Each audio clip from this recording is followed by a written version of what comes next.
If you've been trying to market your music and you've been struggling to get it to a level where you feel like you get enough visibility to really make this into an actual career, and you feel like you're falling short on the marketing side, then listen up, because in this video, I'm going to be going over my top 5 reasons why your music marketing might not be working.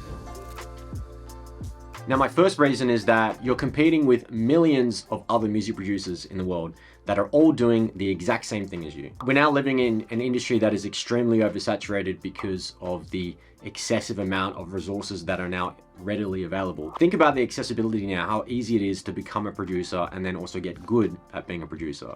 So the stakes are high, the competition is high. Everyone is also writing very much the same stuff now. You can think about how many new producers are now making the same kind of music as you, when 5 to 10 years ago it was like a non-existent thing. There's new genres coming up, new sub-genres that are being created out of thin air that are sometimes even recycling previous styles from 10 years ago. Because we're getting to that point where there's so much oversaturation, there's so much sounds and songs and types of genres that are being so overdone that people were lacking to find ways of being creative consistently. And because we're reaching that breaking point in terms of uniqueness, it's becoming very evident that it's even harder to break through and set yourself up as a unique individual in this industry, because there's so much competition. Because if everybody's trying to do the exact same thing, it creates the idea in a consumer's mind, why should I listen to this person when I can also listen to this person that is making the exact same type of music?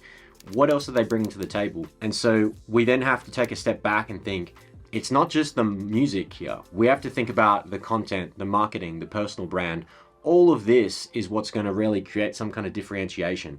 Obviously, you need to create unique music and try your best at doing that. And this leads up to my next point, that people have too much choice. Just straight up, we have too much choice in terms of music. There is so much music being made and released consistently. It's multiple, well, hundreds of different songs would be released in your particular genre every day. And if not thousands would be released in the overall music industry. Electronic dance music, of course. Millions if it's everything else. So if you think about it, if people have too much choice, then why should they listen to your music over somebody else's? What are you bringing to the table that is different?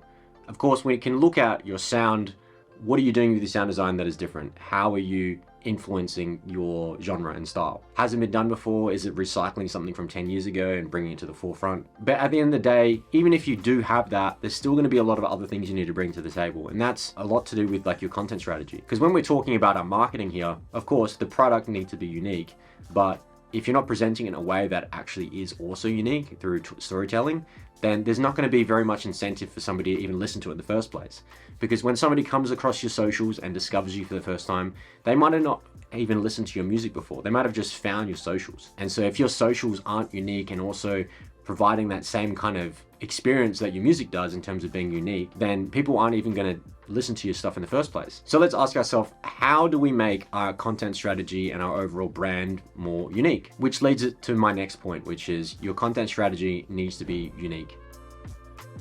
Obviously, there's a problem now because everybody is trying to, become a touring artist now that they realize there's an actual thing that can happen more easy than they thought. That everybody is trying to do the same thing as the people that have already made it. So they're copying all their content strategy, they're posting in the same way, they're doing the artwork, the visuals, the out now videos, the unreleased music that they have, or show footage, which is great. It's a great thing to do all those things. However, if everybody's doing the exact same thing, your content is then boring. Because from an external perspective, if somebody comes along to your social media and they see that it's the same stuff that everybody else is posting, then they have no reason to get invested in what you have going on. So for my fourth point here is that you're lacking a personal brand. And the personal branding is really what differentiates you from everybody else. Because if you put aside the artist branding in terms of that content ideas that I just had there that everybody's already doing, the personal branding is what really separates you if you think about it. Because it's you injecting your personality in there. Something that I'm a firm believer in is personal niche content. So what this is creating content that aligns with something that you're already doing on a day-to-day basis that you're comfortable with sharing into your audience's lives. Let's say, for example, you were in the kitchen and you're somebody that's really passionate about food, and you turn that into something that you would consistently post about on your socials, like on your Instagram story. This is something that it's not necessarily interesting, like you going in the kitchen and like seasoning meat or something like that for 10, 15 stories, which I know some touring artists do. It's not to say that that's meant to be really impactful or groundbreaking, but it's more so that it's something that your audience can connect with. Because they just want to know if you're human or not. Most people don't produce music that are following you. A lot of them are just normal people. So if they see you talking about compressors all day and showing things in your DIW, they're not going to really be able to understand exactly what that is. They might have some idea, but they won't really know. And it's going to be hard for somebody to connect with you on a deeper level if they don't share the same things as you. Like if you're not doing normal human things that they also do, there's going to be that distance. And so we do want to bridge the gap here and show that there is some similarities here between yourself and your audience that some of them at least can connect with. It's not to say that whatever you decide to share on your socials is the thing that you have to stick with, but it's all about experimentation. So maybe you're doing that. Maybe you're doing a thing where you go on your socials and start posting about your garden that you're watering every day. It's really just about figuring out what works for you, what you're comfortable with, and then sticking with it. Because over time, that becomes your thing. I have a client that their preference was that they're a really big coffee enthusiast. So I just told her, just keep posting about coffee like in an insane amount until it gets to a point where people really just start to notice that that's your thing. And that's exactly what happened, because over time she started getting more engagement on her socials. People were commenting about coffee and asking how many she's had and just interacting in a more deeper level rather than it just being about music. Because the thing is, if your audience is only seeing you post about music, therefore they can only connect with you when you have new music out, right? And we want connection continuously going. We want them to continuously be engaging. Now, my fifth and final point here is that you need leverage and hype. You need both of these two things together. Now, I'll break down leverage first of all. My definition of leverage in our music industry is association times value. That creates leverage. So first of all, creating leverage is in the sense of, let's say you're getting some kind of artist support. Now that demonstrates your value, but it's also of association to a lot of different people. It could be the people that are a fan of that artist. It could be the artist manager that looks after that artist, or the booking agent that does, or any other people that have collaborated with that artist. Because that person is now playing your music out, it demonstrates your value because it quantifies that if this artist is playing your music out, therefore your music must be of that value. It must be as good as their music. So that shatters any disbeliefs that people might have on where your quality is in the music industry. Now that's a perfect example of value and association in that context.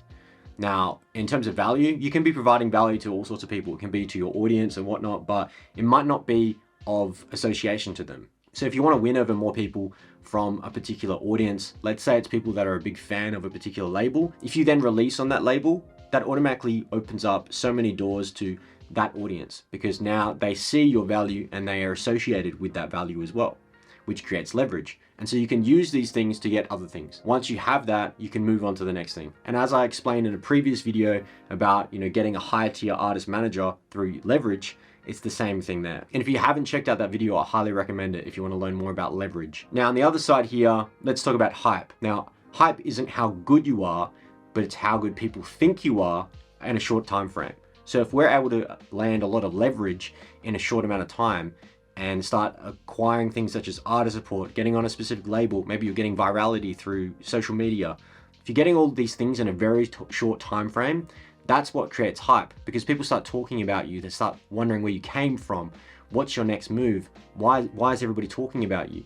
That's what creates that word of mouth kind of hype. It's just showing up in as many different ways as possible in a short amount of time. So if you combine both of these things and you understand how to use them in your favor, creating lots and lots of leverage in a short amount of time, that's what's really going to move you forward faster than anything else that I've explained here today. But overall, these points that I've mentioned, the most important thing is not only creating leverage, creating hype for yourself, creating a strong personal brand that people can identify you with, not being the same as everybody else and applying the same cookie cutter tactics in terms of your content strategy, identifying what your why is, so then you can actually broaden your reach and have something for people to actually connect with, and also taking into consideration that people have too much choice and people are all seeing that a lot of producers are posting the exact same kinds of things. So making sure that you're easily identifiable with not only your content strategy, your personal brand, but the overall story that you're trying to tell with your social media. Now, if you're able to land all these 5 points, then you're going to be well on your way to having a really successful in the music industry and having really, really concrete music marketing.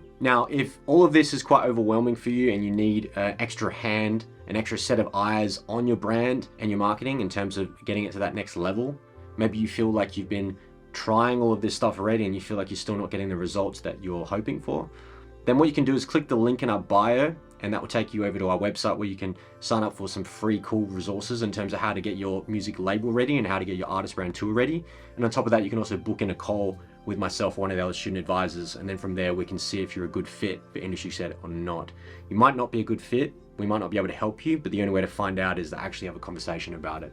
So that being said, I'll see you guys in the next video.